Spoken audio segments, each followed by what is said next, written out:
26வது வசனம். யோவான் எழுதின சுவிசேஷம் 16வது அதிகாரம் 26வது வசனம். என் நாமத்தினாலே பிதா அனுப்ப போகிற பரிசுத்த ஆவியாகிய தேற்றரவாளனே எல்லாவற்றையும் உங்களுக்கு போதித்து நான் உங்களுக்கு சொன்ன எல்லாவற்றையும் உங்களுக்கு நினைப்பூட்டுவார். அல்லேலூயா. பரிசுத்த ஆவியானவரை குறித்து இன்றைக்கு நாம் பார்க்கிறோம். இந்த பரிசுத்த ஆவியானவர் ஏன் நமக்கு முக்கியம் அப்படின்னா, ஒரு ஆவிக்குரிய ரீதியில நாம் வளரணும், சரீர ரீதியில வளரணும், குடும்பத்துல வளரும், அடுத்த கட்டத்துக்கு ஒவ்வொன்றாக நாம் நகர்ந்து கொண்டே இருக்கிறோம். ஆவிக்குரிய வளர்ச்சி என்ற ஒன்று இருக்குதா அப்படின்னா அது மட்டும் வளரும். மற்ற எல்லா விதத்திலும் நாம் வளர்கிறோம். நமக்கு அறிவியல, பணத்துல, பொருளாதாரத்துல, வேலையில, நமக்கு இருக்க அந்தஸ்துல, நமக்கு இருக்க ஒவ்வொன்றிலும் நாம் வளர்ந்து கொண்டே இருக்கிறோம். ஆனா ஆண்டவர் எதிர்பார்க்கிறது என்ன அப்படின்னா, ஆவிக்குரிய ரீதியில நீங்கள் வளர்ந்து இருக்கிறீர்களா? உங்க வளர்ச்சி எப்படி இருக்கிறது? ஏன்னா ஆவியில அவருடைய ஆவியினாலே நாம் நிரப்பப்பட்டிருக்கிறோம், அவருடைய ஆவியினாலே நாம் உருவாக்கப்பட்டிருக்கிறோம். அப்படிப்பட்ட நாம் எப்படிப்பட்ட ஆவி உள்ளவர்களா இருக்கிறோம் என்பது ரொம்ப முக்கியம். இங்க வேதம் சொல்லுகிறது, முதல் காரியம், பரிசுத்த ஆவி நமக்கு போதித்து வழி நடத்துகிறார், நமக்கு போதனை பண்ணுகிறார். எப்படி போதனை பண்ணுகிறார்? பரிசுத்த ஆவியானவர். இந்த பரிசுத்த ஆவியானவர் எப்படி பேசுவார்? உங்களுடைய ஆவியோட அவருடைய ஆவி இணைந்து செயல்படும்.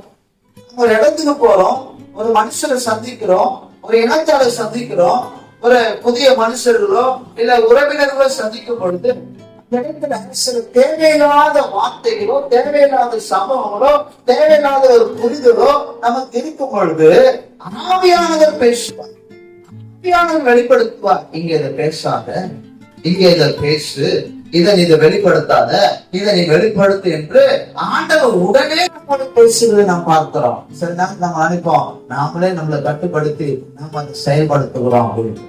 ஆனா அப்படி அல்ல. ஒருவன் தேவனுடைய ஆவியினால நடத்தப்படுவானால் ஆவியானவர் எப்பொழுதும் அவனோட கூட பேசு. அல்லேலூயா. சில டிசிஷன் எடுக்கும் பொழுது ஜெபிக்கிறதுக்கு முன்பாகவே பேசுவோம். சில நேரத்துல நாம் நடந்து போய் கொண்டிருக்கும் பொழுதே பேசிடுவான். சில நேரத்துல நம்ம அறைக்குள்ளே போகும் பொழுது ஆவியானவர் திட்டமும் தெளிவுமாய் பேசுவார். ஏன் தெரியுமா? அவர் எப்பொழுதும் பேசுகிற ஒரு தெய்வம். அல்லேலூயா, அல்லேலூயா. நீங்க தனிமையா இல்ல, நீங்க தனிமையா இருக்கிறவங்களும் அல்ல, உங்களோடு கூட அவருடைய ஆவியானவர் என்றைக்கும் எப்பொழுதும் இருக்கிறார். அல்லேலூயா. இந்த ஆவியானவர் என்ன செய்தார் அப்படின்னா, நம்மளை எப்படி நடத்துவார்? பேதுரு என்ற ஒரு மனுஷன் இருந்தான். நீங்க அப்போஸ்தலர் புத்தகம் 2வது அதிகாரம் 14 வசனத்திலிருந்து 41 வசனம், அதாவது 14 41, கிட்டத்தட்ட ஒரு 15-30 வசனம் வச்சுங்களேன். இத்தனை வசனங்கள்ல நீங்க பாத்தீங்கன்னா மிகப்பெரிய ஒரு எழுப்புதல் உண்டாகும்.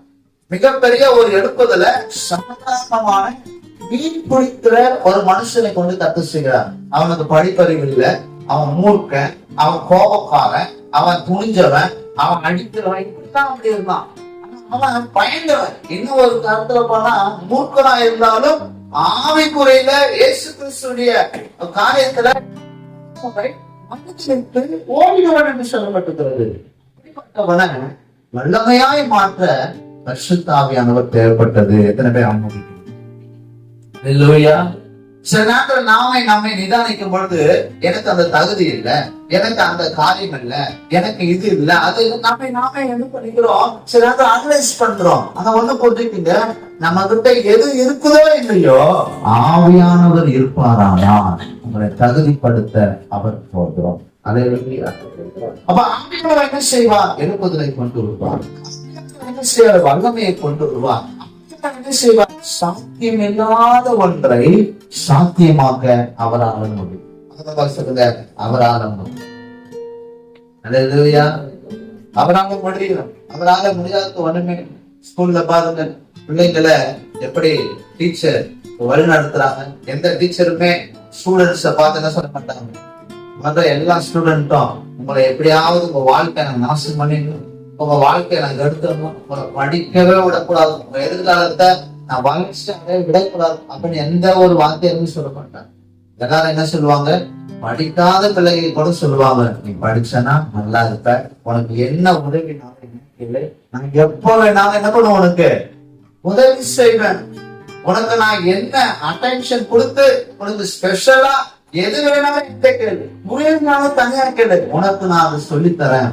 ஒரு ஆசிரியர் உண்மையாகவே மாணவர்களை படிக்க வைக்கணும். ஆசிரியர் அப்படிதான் இருப்பாங்க. நான் சொல்றேன், பெயர்பட்ட ஆசிரியர்களை விட நமக்கு ஒரு ஆசிரியரை தேவன் நமக்கு தந்திருக்கிறார். அவர் தான் பரிசுத்த ஆவி. அல்லேலூயா.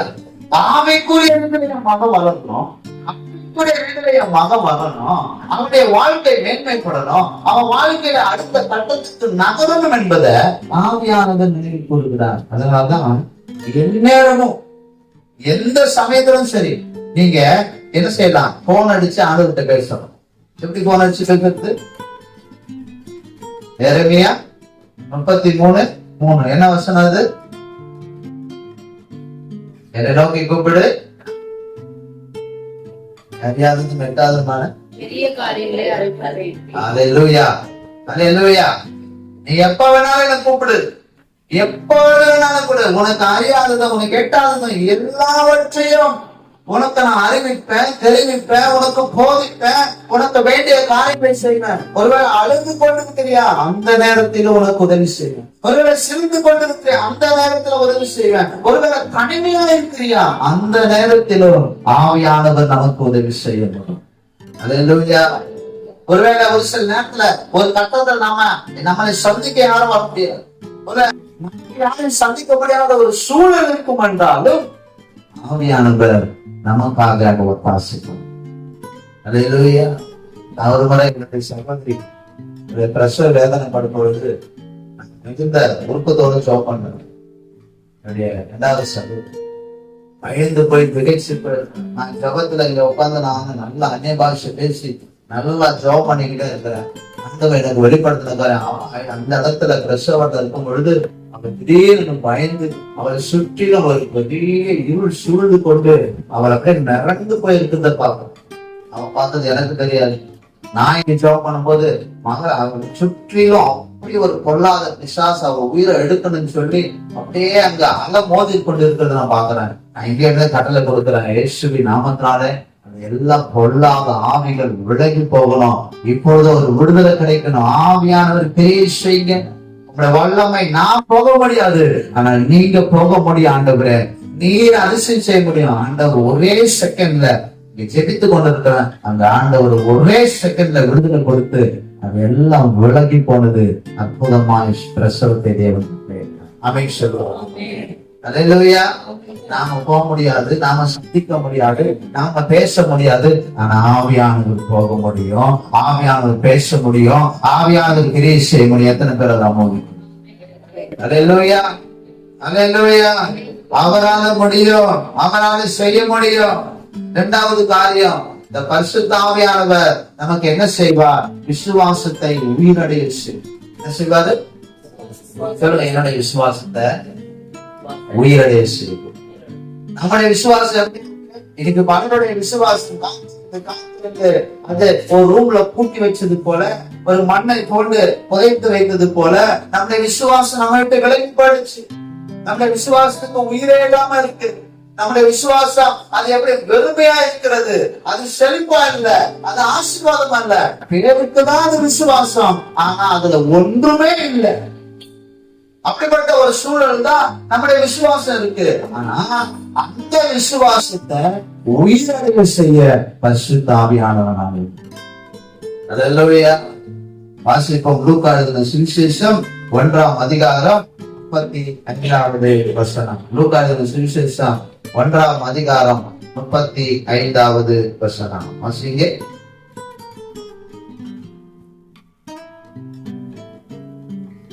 தேவதூதன் அவளுக்கு பிரதியுத்தரமாக, பரிசுத்த ஆவி உன்மேல் வரும், பரிசுத்த ஆவி உன்மேல் வரும்,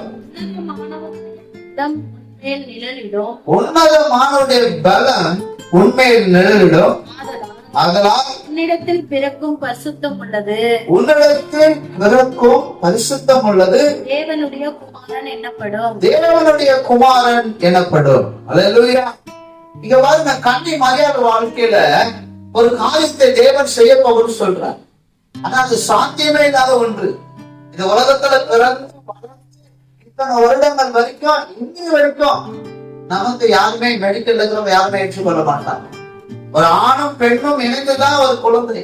ஆனா இந்த இடத்துல ஒரு கண்ணை சிரித்துட்ட அந்த தேவ தூதன் வந்து பேசுகிறாரு, உன்னிடத்துல பரிசுத்த ஆவியானவர் நிழலிடுவான். அப்ப நிழலிடும் பொழுது உன் கற்பந்தரிக்கும், அதுல இந்த பரிசுத்தமானது வெளிப்படும். அவர் இயேசு என்று சொல்லப்படுவார். அவர் நமக்காக ஜீவனை கொடுக்க, நமக்காக அனுப்பப்பட்டவர் என்ற காரியங்கள் எல்லாம் சொல்லப்படுகிறது.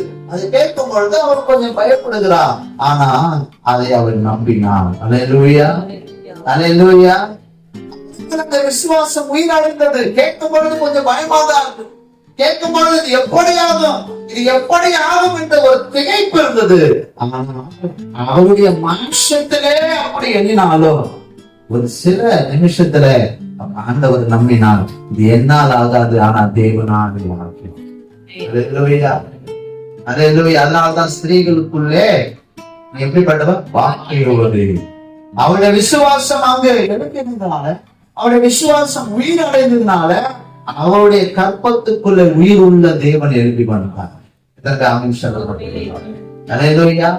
எல்லாருக்கும் நடக்கிறது போல உங்களுக்கு அல்ல, உங்களுக்குள்ளே விசுவாசம் உயிர் அடையும் பொழுது நீங்கள் சாத்தியம் இல்லாத, நடக்கவே முடியாத காரியங்களை போல உங்களுடைய வாழ்க்கையிலிருந்து தேவனாலே சொல்லுங்க. சாத்தியம் இல்லாத தேவன் உங்க வாழ்க்கையில செய்யும். இயற்கைக்கு அப்பாற்பட்டதை செய்யணும். தேவனால முடியாது என்று சிலர் சொல்லலாம், ஆனா நாம விசுவாசிக்கிறோம் கர்த்தர் அதை செய்யணும்.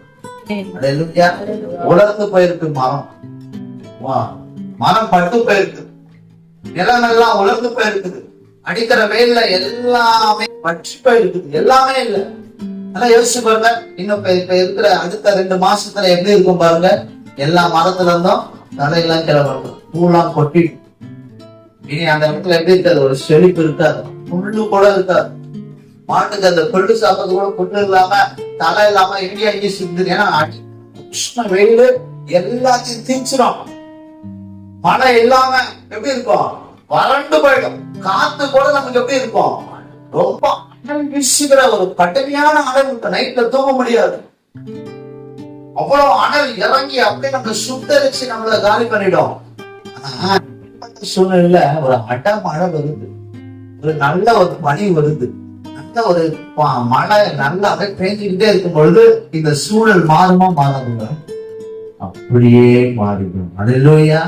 அந்த வறண்டு போன அந்த இடத்துல உடனே புல்லு முளைக்க ஆரம்பிச்சு, பட்டு போய் நிறுத்துற அந்த மரம் உயிரடைஞ்சிடும்.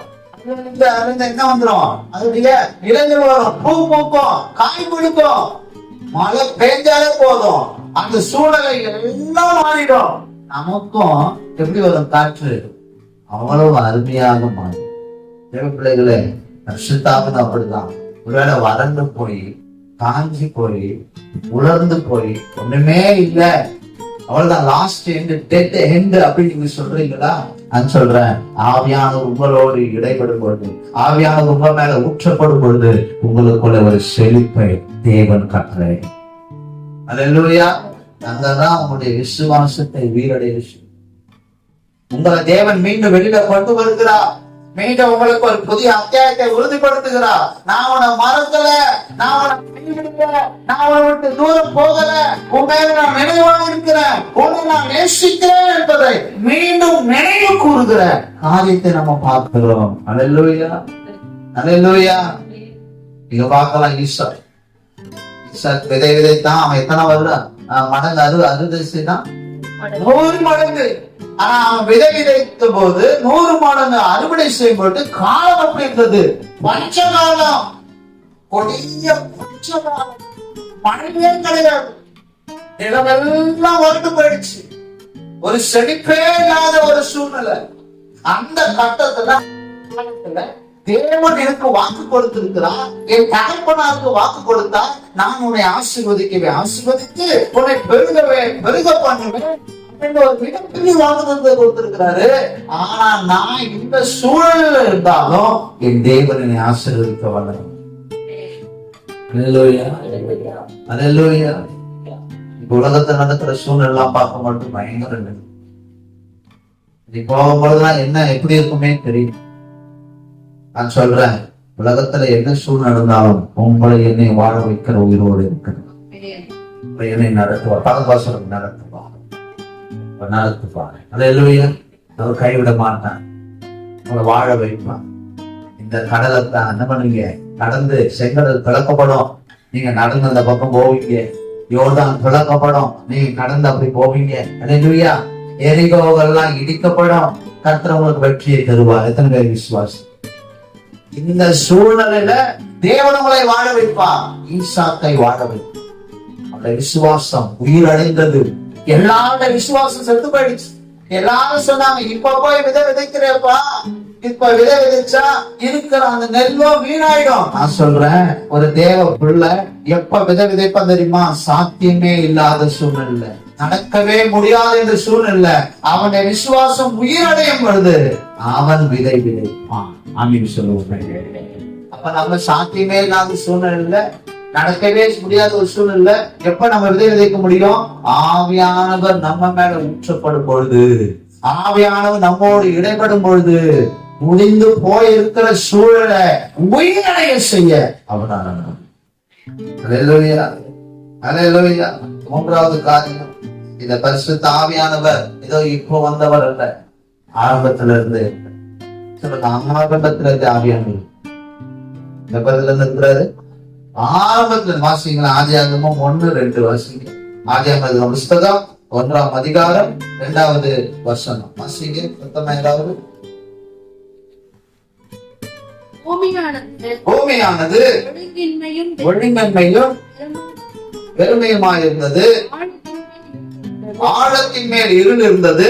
தேவ ஆவியானவர் ஜலத்தின் மேல் அசைவாடி கொண்டிருந்தார். எந்த ஆவியானவர்? தேவ ஆவியானவர், கர்த்தருடைய ஆவியானவர், பரிசுத்தமானவர்,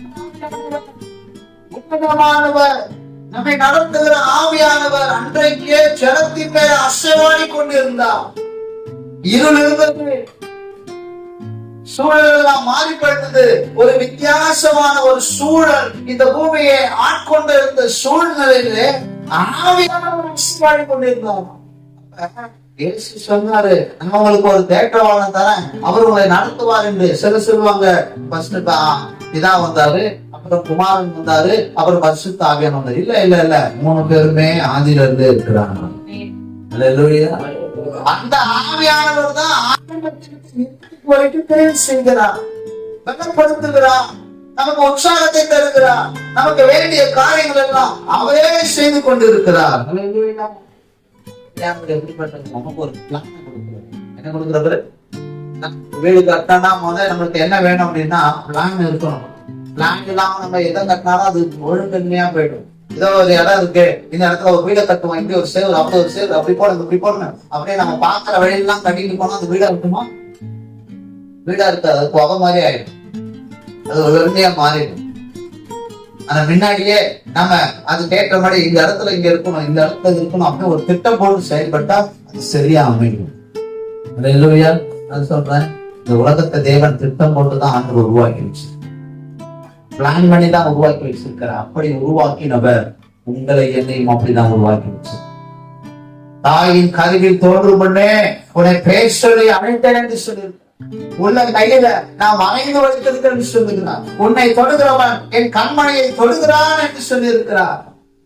உங்க மேல அனாதி தீர்மானம் வச்சிருக்கிறார், அன்பை வைத்திருக்கிறார். ஏதோ இந்த உலகத்தில் நீங்க வந்துட்ட, ஏதோ ஒரு காத்து நான் பிறந்துட்டேன், இல்ல இல்ல, நீங்க நினைச்சதுனால பிறக்கல, அவர் நினைச்சதுனாலதான் நீங்க பிறந்தது. எத்தனை பேர் தான் பிறந்தீங்க? அல்லேலூயா. அவர் நினைச்சார் நீங்க வரணும், நீங்க பிறக்கணும், நீங்க வரணும்ன்றது அவருடைய திட்டம். அதனாலதான் நீங்க இன்னைக்கு உயிரோட இருக்கிறீங்க. பக்கத்துல சொல்லுங்க, அவருடைய பிளான் தான் நீங்க அவருடைய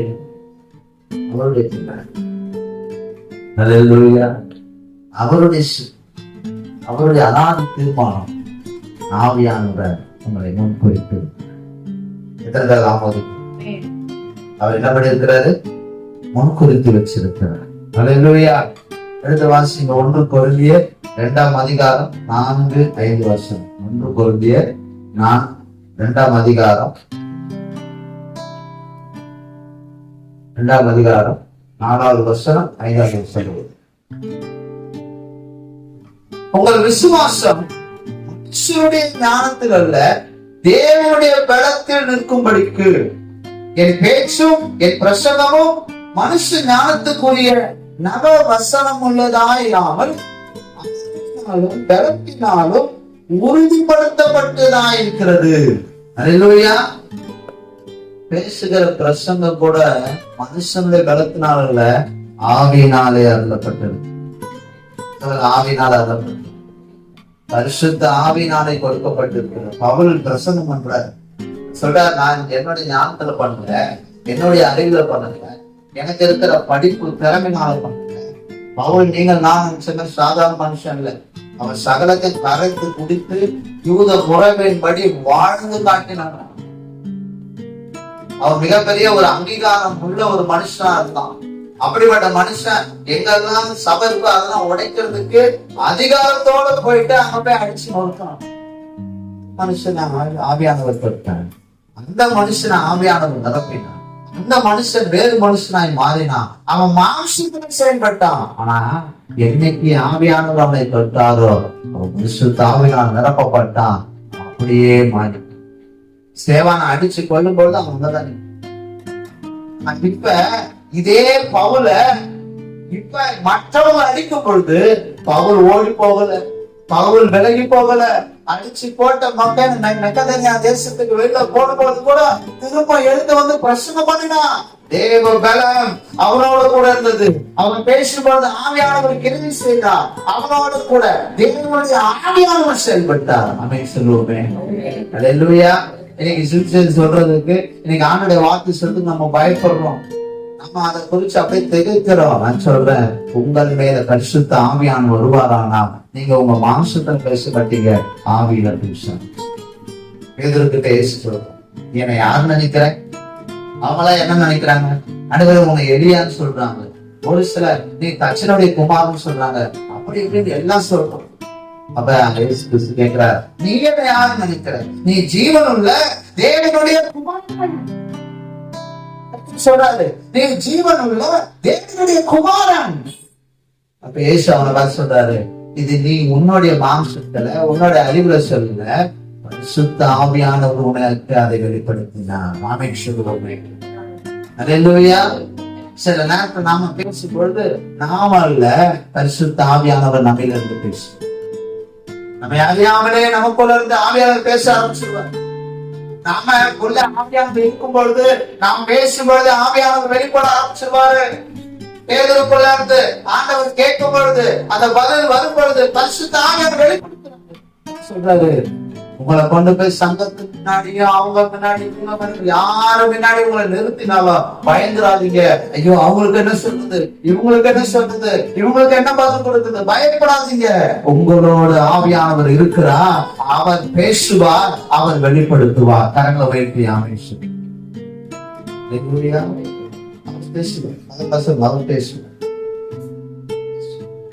பேசுகிற தேவன் நம்மோட, பேசுகிற கர்த்தர் நம்மோட இருக்கிறார். அல்லேலூயா. அவர் பேசி ஆவார். ஃபேன் இருக்கு, கரண்ட் இல்ல. ஃப்ரிட்ஜ் இருக்கு, லைட் இருக்கு, கரண்ட் இல்ல. இதெல்லாம் வேஸ்டா? வேஸ்ட் இல்லை, எல்லாமே வேஸ்ட். ஆனா இப்ப கரண்ட் இருக்கு, ஃபேன் இருக்கு, வேலை செய்யும். சொல்றேன், ஃபேன் பொருள் தான். நம்ம ஆவியானது இல்லைன்னா நமக்கு ஒன்னத்துக்கு பிரயோஜனம் இல்லை. ஒன்னத்துக்கு நம்ம எவ்வளவு ஸ்பெஷலிஸ்டா ரொம்ப அற்புதமா ரொம்ப சூப்பரா வேலை செய்யறதா இருந்தாலும் இடத்துல இல்லை என்றால் நம்ம ஒன்றுக்கும் பிரயோஜனம் இல்லாம. அந்த ஆவியானவர் நமக்கு தேவை. சொல்லுங்க, ஆவியானவர் தேவை. ஆவியானவர் நமக்கு தேவை. அந்த ஆவியானவர் வரும் பொழுது என்ன நடந்தது? 3000 பேர் எழுதி பிரசங்கம் பண்ற அந்த இடத்துல எழுப்பி நின்று அவர் எல்லாருக்கும் முன்னாடி பிரசங்கம். அந்த பேர் யாருங்க? 3 முறை இயேசுவை மறுதலித்தவன்.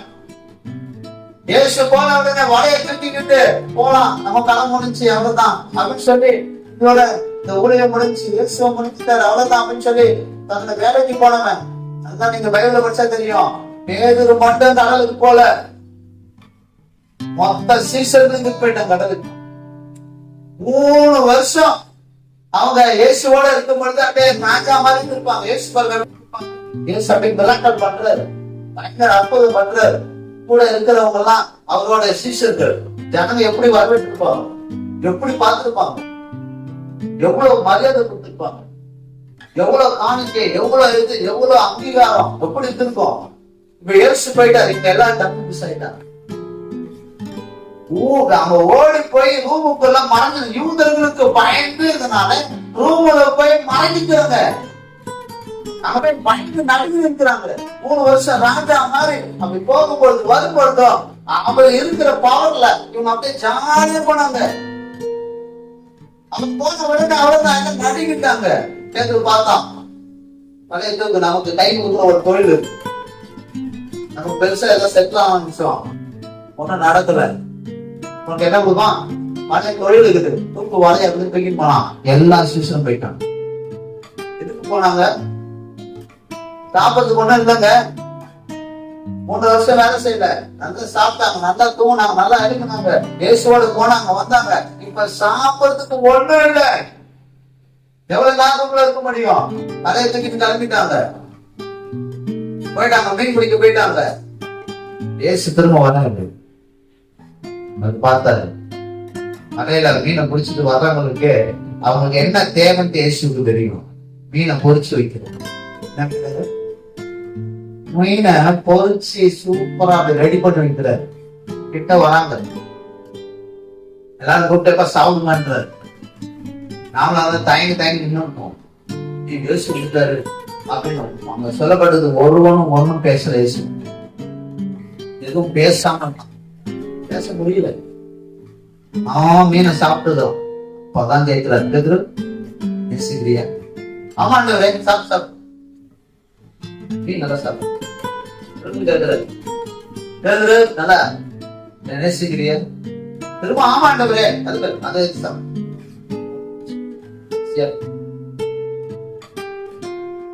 திரும்பவும் 3ஆம் கேட்கிறாரு, சாப்பிடணும். மனசு சுத்தப்பட்டு சொல்ற நாட்டுக்குட்டியே, நான் 3 வருஷம் கூடயே வச்சு இருக்குமா? நான் பண்ற மிராக்களை பண்றதுக்காக இல்ல, உங்களை கொண்டு நான் செய்ய போறேன் அப்படின்னு சொல்லுவேன். தேவன் செய்ய போகிறான். இயேசுதான் 3 வருஷம் பேசுறேன். இனி அவரா பேச போறதுல நம்மை கொண்டுதான் பரிசுத்த ஆவியானவர் சொல்றாரு, கேட்க வாங்கினாரு. அவர் சகல சத்தியத்துக்குள் நடத்துவா. நீங்க என்ன செய்யணும், ஏது பண்ணணும் அவர் வெளிப்படுத்துவா. ஆமென் சொல்லுவேன்.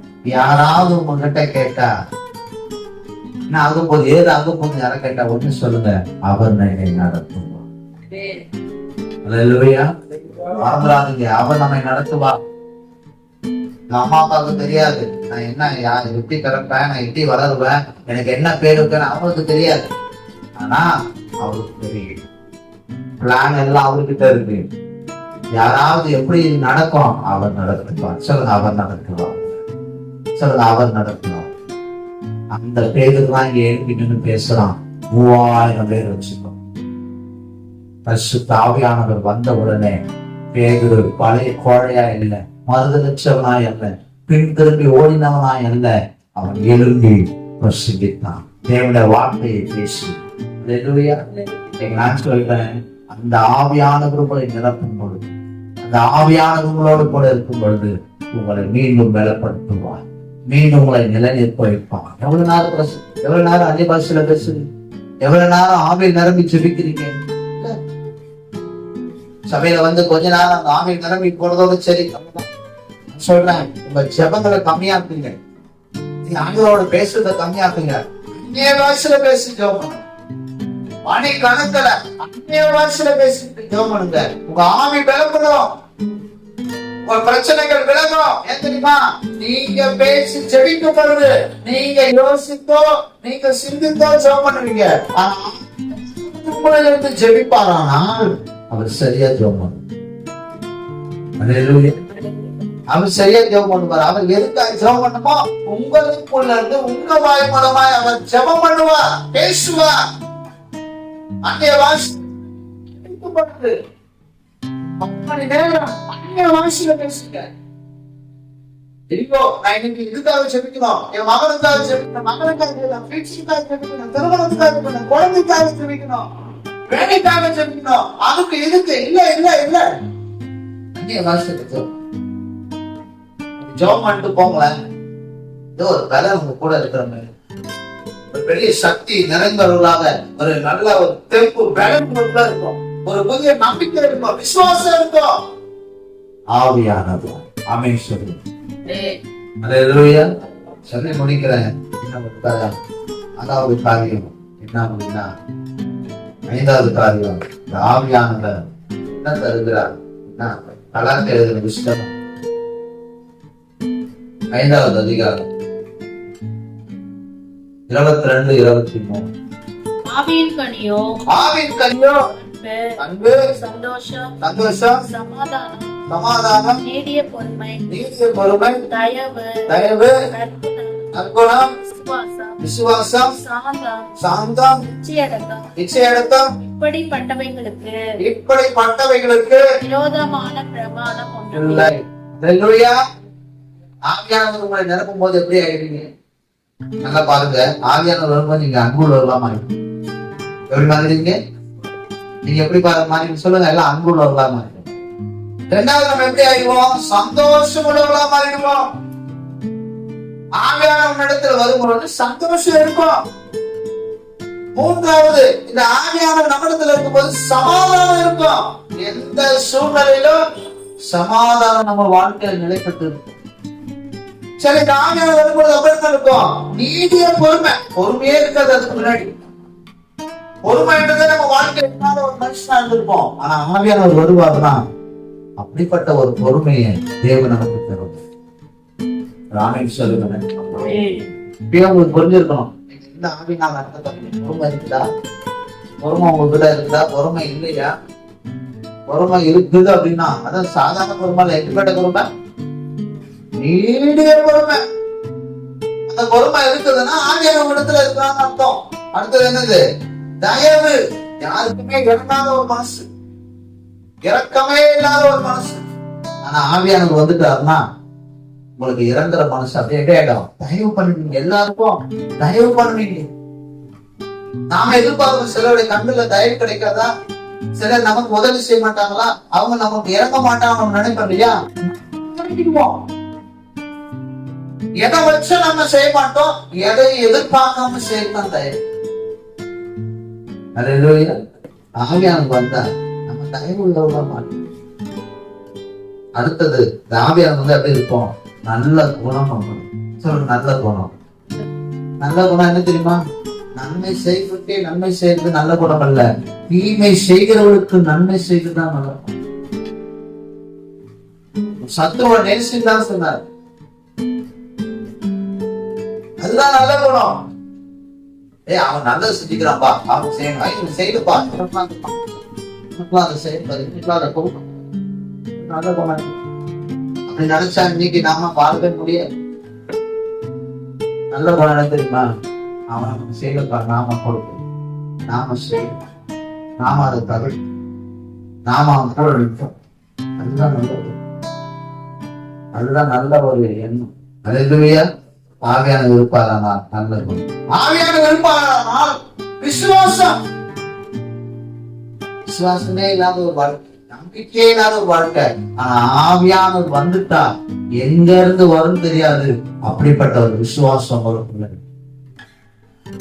எதிலும் விசுவாசம், எப்போதும் விசுவாசம். எந்த நிலையிலும் உச்சத்துக்கு போனாலும் சரி விசுவாசம் தான் அப்படி நிலைத்து ஸ்டெடியா நிற்கும், ஆழமா இருக்கும். அவருடைய வார்த்தையை பிடிச்சு நிற்போம். தாவீதுடைய விசுவாசம் தான். 23 கர்த்தர் என் மேய்ப்பராக இருக்கிறானா, தாழ்ச்சி அடையவே மாட்டேன், ஒன்றையும் தாழ்ச்சி அடைய மாட்டேன். அதுதான் அவருடைய விசுவாசம். அவரை நான் நடத்துவார், தண்ணீர்கள் வந்து என் தேவையை சந்திக்கிறவர், அவ்வளவு காரியத்தை எனக்கு நடத்தி முடிப்பாரு. சும்மா இல்ல, நாம எதிர்பார்க்கறது ஒண்ணு, ஆனா அவர் பல மடங்கு செய்வார். இன்னைக்கு கடந்த வாரத்துல ஒரு நபரை சந்திச்சு, நபரை சந்திக்கும் போது என்ன கேட்டாங்க, நீங்க விசுவாசம் விசுவாசம் விசுவாசம்ன்றீங்க, ஆனா எங்க நடக்குது, எங்க ஆகுது அப்படின்னு நான் அப்படியே யோசிச்சேன். என்ன சொல்றது ஆண்டவரே அப்படின்னு நான் யோசிச்சுட்டு இருக்கும்போது, அவங்க வீட்டு வாசல்ல ஒரு கார் இருந்தது. இப்ப அந்த காரை பார்த்தோன்னே, இந்த கார் எப்படி வந்தது அப்படின்னு அவங்க உடனே அவங்க மனைவி சொன்னாங்க, இந்த கார் அண்ணன் நாங்க நல்ல ஜெபம் பண்ணோம், கர்த்தர் எங்களுக்கு தருவாரு, கர்த்தர் எங்களுக்கு செய்வார், நாங்க விசுவாசம் கர்த்தர் கொடுத்துட்டாரு.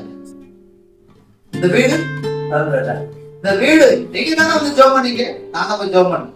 அந்த இடத்துல காடு மேல வண்டியெல்லாம் ஊரு சேத்துல அந்த செடி ஃபுல்லா நடந்து இருக்கும். அந்த தெரு அந்த அவங்க பிளாட்டுக்கு போறதுக்கு வழியே இருக்காது, வழியே நடந்துட்டு போனோம். போய் நான் ஜெபம் பண்றேன், அந்த இந்த இடத்த கொடுத்துருக்கிறீங்க, சுத்தமாதான் நடக்கும். அவங்க விசுவாசித்து எங்களுக்கு இடமே இல்லை, வீட்டை எங்க கட்டி கொடுத்து வச்சிருக்கோம், இடம் வாங்கலான்னு இருந்தோம் அப்படின்னு நம்ம ஜெபம். நீங்க பாத்தீங்கன்னா வீடு அருமையா தேவை கட்டி கொடுத்தது மட்டும் இல்ல, அந்த வழியிலே போக முடியாது, அவனுக்கு தார் ரோடு போட்டு ஸ்ட்ரீட் லைட் போட்டு மத்த தெருவெல்லாம் இல்லைங்க. ஆனா இந்த தெருவுல அழகா சூப்பரா இவங்க வீடு இந்த இடத்துல சில வீடுகள் வந்து அந்த இடத்துல அழகா போட்டு சூப்பரா இருக்கு. அப்ப இதெல்லாம் எப்படி நடந்தது, இதற்கு ஜெபம் பண்ணோம், நான் விசுவாசித்தோம். அதுதான் சொல்றேன், நீ எதை அதிகமா விசுவாசிக்கிறாயோ, எதை உன் வாயை அதிகமா அழிப்பிருக்கிறாயோ, சில வருடங்களா ஜெபம் பண்றாங்க. சொல்றேன், இந்த பணத்தை எடுத்தா சில வருடமா ஜெபம் பண்ண சொன்ன, ஆமாதான். இப்ப நீங்க என்ன செய்யுங்க, நடக்கவே இல்லை, அதான் விசுவாசம். நீங்க அவ்வளவு நாள் ஜெபம் பண்ணி கடைசியில என்ன பண்ணிட்ட, நடக்கலன்னு சொல்லி மழையை பெயர்த்து பார்த்து என்ன பண்ணணும், பெயர்த்து சமுதிரத்துல தள்ளுண்டு போன்னு சொல்லணும். அப்படி சொல்ல சொல்ல இன்னும் இந்த மழை இருக்கும், இன்னும் ஒரு 10 மலை எழுதி நிற்கும். நம்ம ஒரு மலை தானே பார்த்தோம், இந்த மலை தானே சமுத்திரம் தள்ளிட்டு போன்னு சொன்னோம், இன்னும் ஒரு 10 மலை நிற்குது. 1000 மலைகள் எழுதி நின்றாலும் ஒரு விசுவாசத்தை விட்டு நீ பின் வாங்க கூடாது. நீ சொல்ல வேண்டிய ஒண்ணுதான், நீ பெயர்ந்து சமுத்திரத்தில் தள்ளுண்டு போ அப்படின்னு சொல்லி. வாயிலிருந்து அவிசுவாசமான வார்த்தை வரக்கூடாது. அப்படியானவனை நிரப்புவாரானால் உனக்குள்ள விசுவாசம். ஹல்லேலூயா. அதுக்கு அடுத்தது பாருங்க என்ன சொல்லப்பட்டிருக்கிறது, சாந்தம். அந்தமே இல்லாத பரபரப்பா ஒரு மாதிரியா எப்ப படபட பேசுவான், ஒருவே இருக்காது, அப்படியே இதான் பேசுவாங்க. ஆனா ஆவியானவர் வந்துட்டு அப்படியே சாந்தம், அப்படியே அமைதியாமாயிடுவாங்க. அப்ப ஆவியானவர் உலகத்துல இருக்கிறாரா அப்படின்ற ஒரு நல்ல அனலைஸ் தெரியுமா. நீங்கள் சாந்தமாய் மாறிட்டீங்க அப்படின்னா ஆவியானவர் உங்களுக்குள்ள நீங்க ஆக்ட் பண்ணீங்கன்னா கொஞ்ச நாள் ஆக்ட் பண்ண முடியும். சாந்தமா இருக்கிற மாதிரி ஆக்ட் பண்ணலாம், ஒரு வாரம் ஒரு மாசம், அப்புறம் சுயரூபம். ஆவியானவர் வந்துட்டாருன்னா சுயரூபமே மாறிடும். ஏன்னா அவர் வந்துட்டா சாந்தமாவே மாறிடும். அல்லேலூயா. அதுக்கு அடுத்து என்னது, நிச்சயம் இருக்கும். இது வேணும், அது வேணும், அதை வேணும். ஆங்கிலத்துல அழகா இருக்கு, செல்ஃப் கண்ட்ரோல். எல்லாம் எதை பார்த்தாலும் இது வேணும், ஒரு அனுப்பவே இல்லை, எல்லாமே எனக்கு தான், எனக்கு தான், எனக்கு தான். கண்ட்ரோலே கிடையாது. ஆவியானவர் வந்துட்டாரு, நீங்க தாறுமாறா எல்லாத்தையும் ஆசைப்பட்டு இது பண்ண மாட்டீங்க, கொஞ்சம் கண்ட்ரோலா இருக்கும் அப்படின்னு சொல்லுவாங்க. அல்லேலூயா.